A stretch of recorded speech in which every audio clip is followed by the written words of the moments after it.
کہ چاروں اماموں میں سے کون سا امام قرآن و سنت کے زیادہ قریب ہے اور کس نے زیادہ صحیح احادیث کو اپنایا ہے اور کس کے ذخیرہ کے اندر ضعیف حدیثیں زیادہ پائی جاتی؟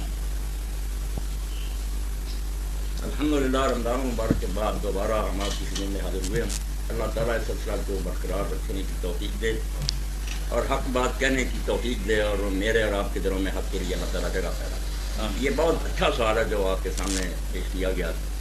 کہ ائمہ اربعہ رحمہم اللہ میں سے کون کتاب و سنت کے زیادہ قریب ہے اور کس کے ذخیرہ میں زیادہ روایتیں جو ہے ضعیف ہیں۔ اس سلسلہ میں ایک بات جو پہلے صاف کر لینی تھی وہ یہ ہے کہ ائمہ میں سے کوئی سنت کا مخالف نہیں تھا۔ یہ بدگمانی جو ہے نا کسی نے سنت سے روگردانی کیا یا سنت کی پرواہ نہیں کی، یہ بالکل گناہ ہے۔ یہ سارے ائمہ جن کو امت میں مقبولیت حاصل ہے اور اللہ کی ان پر رحمت ہے، یہ سارے ایک دوسرے سے بڑھ کر سنت کے متلاشی تھے۔ اب ان کے جو ہے نا راستے کہ سنت کیسے تلاش کی جائے، کیونکہ رسول کریم علیہ السلام ظاہر ہے کوئی کتاب حدیث پر لکھ کر لوگوں کو نہیں دے گا، اس لیے سنت آپ کی معلوم کرنے کے راستے مختلف ہو گئے۔ یہ بات بہت اچھی ہے جو سمجھنے کی ہے۔ امام ابو حنیفہ رحمۃ اللہ علیہ نے انحصار کیا اس بات پر کہ حضرت عبداللہ ابن مسعود رضی اللہ تعالیٰ عنہ جو کوفہ میں حضرت عمر رضی اللہ نے بھیجے تھے اور جن کے بارے میں صحابہ کرام بھی کہتے ہیں کہ ہم جانتے ہیں کہ رسول اللہ کی چال ڈال کے سب سے زیادہ ہم میں سے جو ہے نا مطابق ابن مسعود ہے، یہ صحیح بخاری میں مل جاتا ہے۔ اب وہ کوفہ میں گئے، وہاں مدرسہ قائم کیا، ان کے شاگرد تھے آگے، تو امام ابو حنیفہ رحمۃ اللہ نے کہا کہ جس کے بارے میں حضرت عمر نے کہا تھا کہ اس کے علم کی مجھے بھی ضرورت ہے، مگر میں صرف اس لیے احسار کر رہا ہوں کہ دین سکھانے کی ضرورت، اس لیے عراق والوں میں احسان کر رہا ہوں۔ اب انہوں نے کہا کہ یہ اور ان کے ساتھی جن کا حال یہ تھا کہ صحابہ کہتے ہیں جب ہم آئے اور اسلام لائے تو ابن مسعود اور ان کی والدہ کو حضور کے گھر میں آنے جانے کی ایسی طرح بے روک ٹوک اجازت تھی کہ ہم دیر تک سمجھتے رہے کہ یہ رسول اللہ کے اہل بیت میں سے حضور کے گھر کے آدمی ہیں۔ ان کے بارے میں انہوں نے اعتماد کیا کہ یہ تو شروع سے حضور کے ساتھ، ان سے زیادہ کون سنت کو جانتا، سنت سے منہ نہیں موڑا، زیادہ ڈیپینڈ کیا کہ ابن مسعود اور ان کے شاگردوں کا جو ہے نا سلسلہ یہ زیادہ سنت کو معلوم کر لی کہ قابل اعتماد۔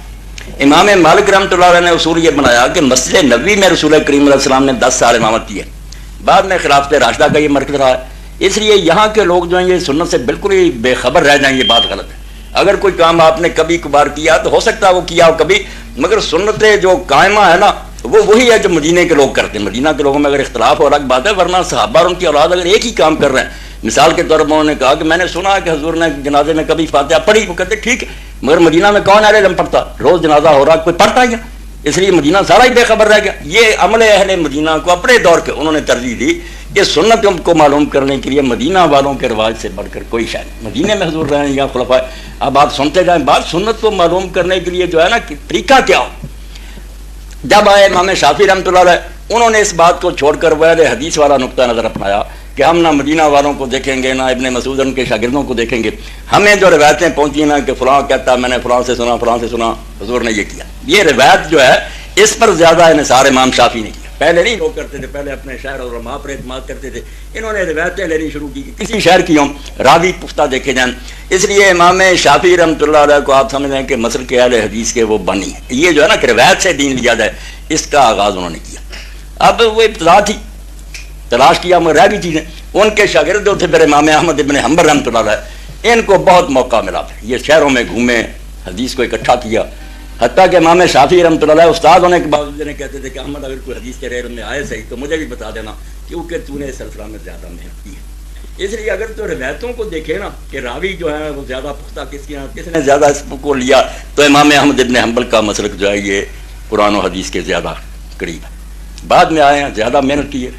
اور اگر لیں اس بات کو کہ سنت جو ہے نا کہ رسول اللہ کا طریقہ کیا، تو اس کو معلوم کرنے کے لیے وہ دو طریقے بھی ہیں، کوئی عقلمند ان کو معمولی نہیں سمجھ سکتا کہ مدینہ والے جو سارے کر رہے ہیں نسل در نسل پہلی صدی میں، وہ بھی کوئی معمولی ویٹ نہیں، اتنا وزنی ہے وہ بات ہے کہ پلہ جھک جاتا کہ مدینہ سارا بھول گیا سننا۔ اور امام ابو حنیفہ اگر کہتے ہیں کہ ابو یہ جو ہے ابن مسعود کے ساتھی، حضور نے کہا کہ تم جو ہے یہ ابن عبد اس کا طریقہ اختیار کرو، یہ بھی حدیث میں ابن مسعود کا، انہوں نے اس کو لیا، تو میں نے تو یہ وضاحت کی، اس سے پتہ چل گیا کہ ائمہ کے بارے میں یہ تو دماغ میں آنا ہی نہیں چاہیے کہ وہ سنت سے منہ موڑے ہوئے۔ اب سنت لکھی لکھائی تو تھی نہیں، اس کو معلوم کرنے کے لیے کیا طریقہ اختیار کیا، جب وہ ائمہ نے اپنے اپنے اجتہاد کے مطابق راستے اختیار کیے ہیں، اللہ ان سب کو جزائے خیر دے، ہمارے وہ محسن ہیں۔ اب ہمارے لیے یہ لازم ہے کہ ہم بجائے کسی ایک پر جمود کے جم جائے، اب علم سب کا اکٹھا ہو گیا، ان کے دلائل بھی سارے مرتب ہو گئے، آ گئے سامنے کہ ابو حنیفہ رحمۃ اللہ علیہ کو کیا ملا تھا، مالک کو کیا ملا، وہ سارا آ گیا، اب جو ہے نا مثل مکمل ہو چکی ہے۔ ایمانداری سے اگر کوئی معلوم کرنا چاہے تو دفاتر میں سب کچھ آ گیا کہ کس کی حدیث صحیح تھی، ہمیں اب یہی کرنا چاہیے، سب کا احترام کریں، سب کا بلا تعصب پڑھے اور بغیر کسی دشمنی کے جس کی بات وزنی نظر آئے اس کو لے لیں، مگر ساتھ ہی دوسروں کے لیے بھی اپنے دلوں میں گنجائش پیدا کریں کہ اگر وہ ہماری تحقیق سے مطمئن نہیں اور اپنے طریقے کو زیادہ سنت کے قریب سمجھتے ہیں تو ہمیں لاٹھ لے کر ان کے پیچھے پڑنے کا کوئی حق نہیں۔ سنت سے کوئی منکر نہیں، یہ وہم جو ہے نا کہ کوئی گروہ سنت کو نظر انداز کے غلط ہے۔ سنت کو معلوم کرنے کا راستہ کیا ہونا چاہیے؟ مدینہ کو دیکھنا چاہیے، راوی دیکھنے چاہیے، یا ابن مسعود اور ان کے ساتھیوں پر انحصار کرنا چاہیے جس کے بارے میں خود حضور میں آپ نے فرمایا کہ ابن ام عبد کا طریقہ اختیار کرو۔ ہاں تو اس لیے یہ ائمہ جو ہے ان میں سے کوئی سنت کا دشمن نہیں، سارے سنت کے پیرو ہیں، اور اللہ تعالیٰ انشاءاللہ ان سب کو ایک جگہ اکٹھا کرے گا جنت۔